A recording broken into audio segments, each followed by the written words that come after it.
భగవత్పాదుల వారు ఇంకా చెబుతూ ఉన్నారు, యద్దృష్ట్వా నాపరం దృశ్యం యద్భూత్వా న పునర్భవః యజ్ఞాత్వా నాపరం జ్ఞేయం తద్బ్రహ్మేత్యవధారయేత్. దేన్ని చూస్తే ఇక చూడదగింది ఏమీ ఉండదో, దేన్ని పొందితే ఇక పునర్జన్మ ఉండదో, దేన్ని తెలుసుకుంటే ఇక తెలియదగింది ఏమీ ఉండదో దాన్ని బ్రహ్మంగా మనం తెలుసుకోవాలి. అత్యున్నతమైన ఆధ్యాత్మిక శిఖరాలను అధిరోహించిన బ్రహ్మజ్ఞానికి కావలసినటువంటిది ఏదీ ఉండదు. మిగిలినవన్నీ కూడా అల్పాలే కదా. బ్రహ్మం అంటే ఏమిటో ఇంకా పరిశీలన చేసినట్లయితే, తిర్యగోర్థమథ పూర్ణం సచ్చిదానందమద్వయం అనంతం నిత్యం ఏకం యత్తత్ బ్రహ్మేత్యవధారయేత్.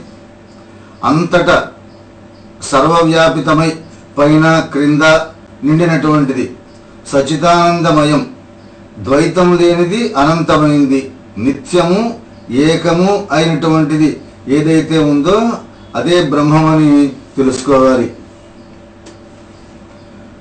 ఉపనిషత్ ప్రతిపాదితమైన బ్రహ్మవర్ణనం ఇందులో చెప్పబడింది. అతద్వ్యావృత్తి రూపేణ వేదాంతైర్లక్ష్యతే వ్యయం అఖండానందమేకం యత్తత్ బ్రహ్మేత్యవధారయేత్. నేతి నేతి అని ఉపనిషత్తులు దేని గురించి చెబుతూ ఉన్నాయో, ఏది అద్వయం, అఖండం, ఆనందం, ఏకం అయి ఉందో అదే బ్రహ్మం. సత్వస్తువును అసత్తు నుండి వేరు చేయటం కోసం ఇది కాదు, ఇది కాదు, నాతి నాతి, నా ఇతి, నేతి నేతి అంటూ ఉపనిషత్తులు చెబుతున్నాయి. అంటే ఏదైతే సత్య వస్తువు ఉందో బ్రహ్మ పదార్థం, దాన్ని అసత్తు నుంచి వేరు చేయటం కోసం ఒక వస్తువును చూడంగానే ఇది అసత్, ఇది కాదు, ఇది కాదు అనుకుంటూ వెళ్ళటం అన్నమాట. అట్లాంటి అఖండ అద్వైత తత్వమే బ్రహ్మంగా గుర్తించాలి. అఖండానంద రూపస్య తస్య ఆనంద లవాశ్రితాః బ్రహ్మాద్యాస్తరతం యేన భవంత్యానందినోఖిలాః. సృష్టికర్త మొదలైనటువంటి వాళ్ళు పరబ్రహ్మం యొక్క అఖండ ఆనందంలో ఒక అణువును మాత్రమే రుచి చూసి తదనుగుణంగా ఆనందం అనుభవిస్తున్నారు, ఆనందానుభూతి పొందుతున్నారు. పిపీలికాది బ్రహ్మ పర్యంతం ఉన్నటువంటి యావత్తు సృష్టిలో జీవరాశి ఆత్మానందంలోని చిన్న అంశాన్ని మాత్రమే అనుభవిస్తున్నవి. అవన్నీ కూడా ఆత్మానందంలో కొంత శాతాన్ని మాత్రమే ప్రతిబింబిస్తున్నాయి. తద్యుక్తమఖిలం వస్తు వ్యవహారశ్చిదన్వితః తస్మాత్ సర్వగతం బ్రహ్మ క్షీరే సర్పిరివాఖిలే. యావత్తు సృష్టి బ్రహ్మ నుంచే పరివేష్టించబడి ఉంది. బ్రహ్మ చైతన్య ప్రసాదం వల్లే వ్యవహారం జరుగుతున్నది. పాలలోని వెన్న వలె అంతటా బ్రహ్మము నిండి ఉన్నది. బ్రహ్మము లేని పదార్థమే లేదు. యథార్థానికి బ్రహ్మను మించిందే లేదు. సర్వం బ్రహ్మమయమే. అనన్వస్థూల మహ్రస్వమదీర్ఘమజమవ్యయం అరూపగుణవర్ణాఖ్యం తద్బ్రహ్మేత్యవధారయేత్. బ్రహ్మము సూక్ష్మం కాదు, స్థూలం కాదు, పొట్టి కాదు, పొడుగు కాదు, పుట్టుక లేదు, మార్పు లేదు. రూపం, గుణం, రంగు, పేరు దానికి లేనే లేవు. బృహదారణ్యకంలో ఉపనిషత్తులో ఉన్నటువంటి భావాలు కొన్ని ఇక్కడ పొందుపరచబడ్డాయి. మనస్సునకు అతీతమైన బ్రహ్మతత్వాన్ని మనసుతో వర్ణించలేము కదా, భగవంతుణ్ణి నిర్వచించలేము. అంటే భగవంతుణ్ణి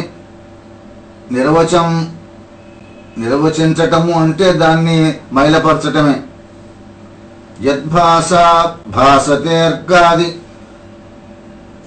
భాస్తైర్యత్తునా భాస్యతే ఏన సర్వమిదం భాతి తద్బ్రహ్మేత్యవధారయేత్. దాని వెలుతురు వల్ల సూర్యాదులకు ప్రకాశం కలుగుతున్నది. దాన్ని ఇతర వస్తువులు ప్రకాశింపచేయలేవు. యావత్ ప్రపంచము బ్రహ్మ వల్లనే దృశ్యమానమవుతూ ఉన్నది. బ్రహ్మ చైతన్య శక్తి వినా ఏది కూడా ప్రకాశించనేరదు.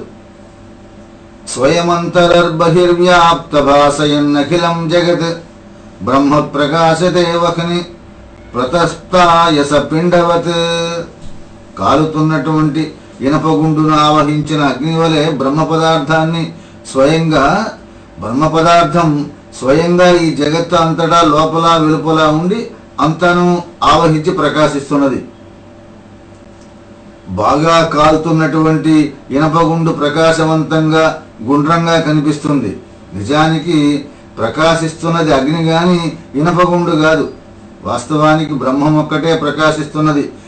దాన్ని జగత్తుకు మనం ఆరోపిస్తున్నాం. ఇనపగుండు ప్రకాశిస్తుంది అంటాం. ఇనపగుండు ఎలా ప్రకాశిస్తుంది? అగ్ని ప్రకాశిస్తూ ఉంటుంది, మనం మాత్రం ఇనపగుండు ప్రకాశిస్తున్నది అని అనుకుంటాం అన్నమాట.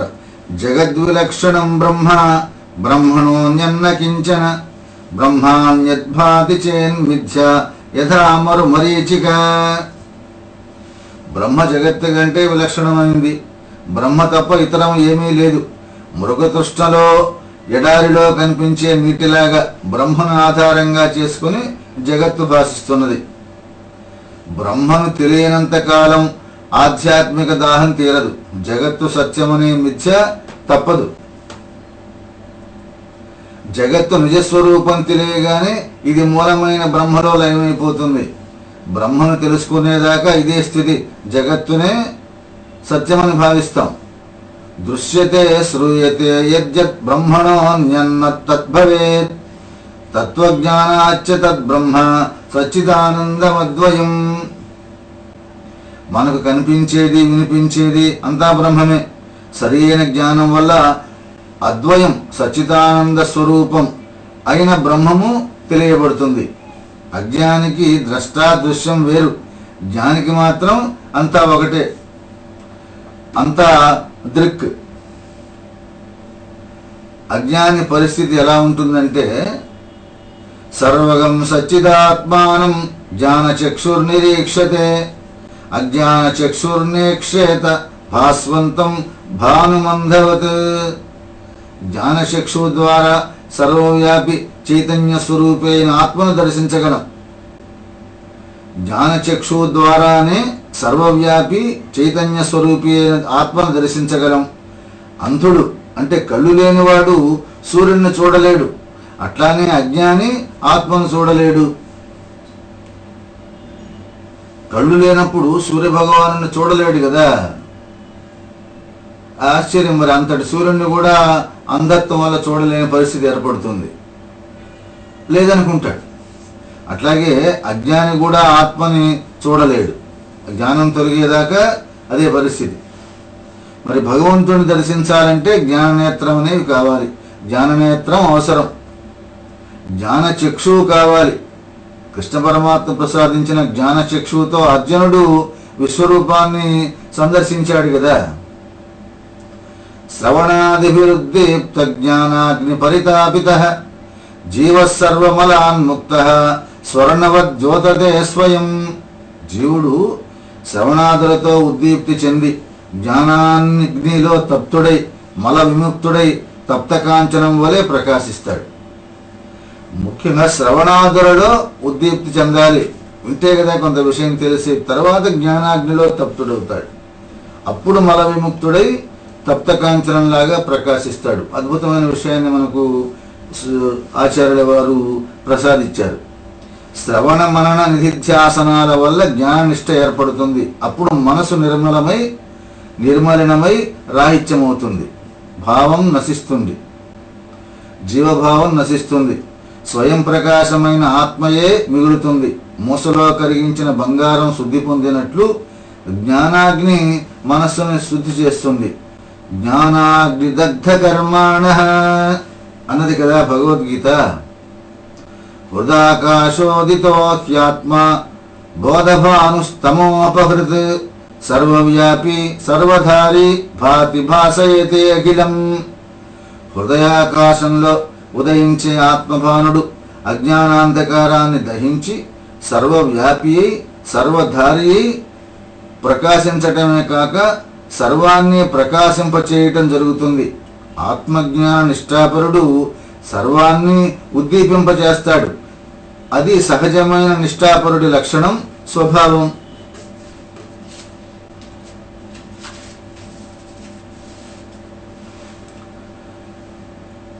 ఈ ఆత్మబోధ యొక్క అంత్య భాగంలో చిట్ట చివరికి భగవత్పాదుల వారు అంటూ ఉన్నారు, దిగ్దేశకాలాజ్జనపేక్ష సర్వగం సీతాదిహృన్నిత్య సుఖం నిరంజనం యస్వాత్మతీర్థం భజతే వినిష్క్రియః స సర్వవిత్ సర్వగతో అమృతో భవేత్.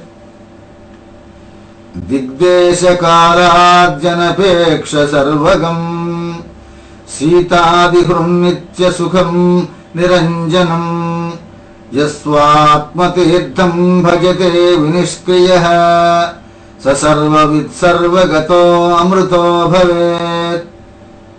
సర్వకర్మ సంగమము పరిచించి దిగ్దేశకాల పరిధులను అధిగమించి శీతోష్ణాది ద్వంద్వాలకు అతీతమై నిర్మలినమైనట్టి ఆత్మతీర్థానందంలో నిత్యము రమించు జ్ఞాననిష్టాపరుడు సర్వజ్ఞుడు, విష్ణుతుల్యుడు, అమృతుడు.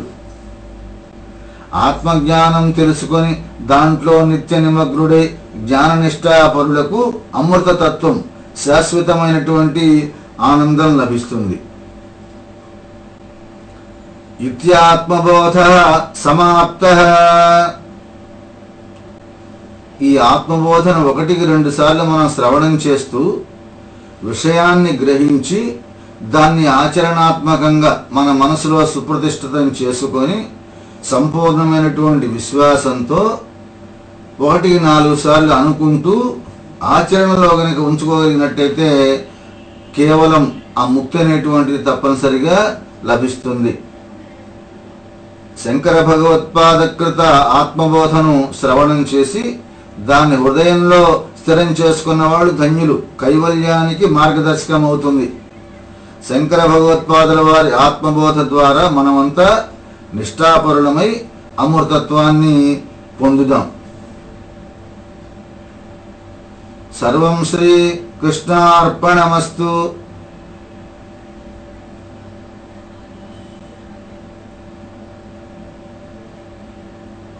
స్వస్తి ప్రజాభ్యః పరిపాలయంతాం న్యాయేన మార్గేణ మహీం మహిషాః.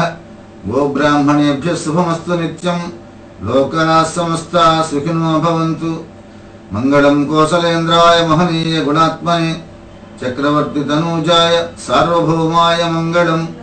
శ్రియకాంతాయ కళ్యాణ నిధయే నిధయేర్థినాం శ్రీ వెంకట నివాసాయ శ్రీనివాసాయ మంగళం. ఓం శాంతి ఓం శాంతి ఓం శాంతి.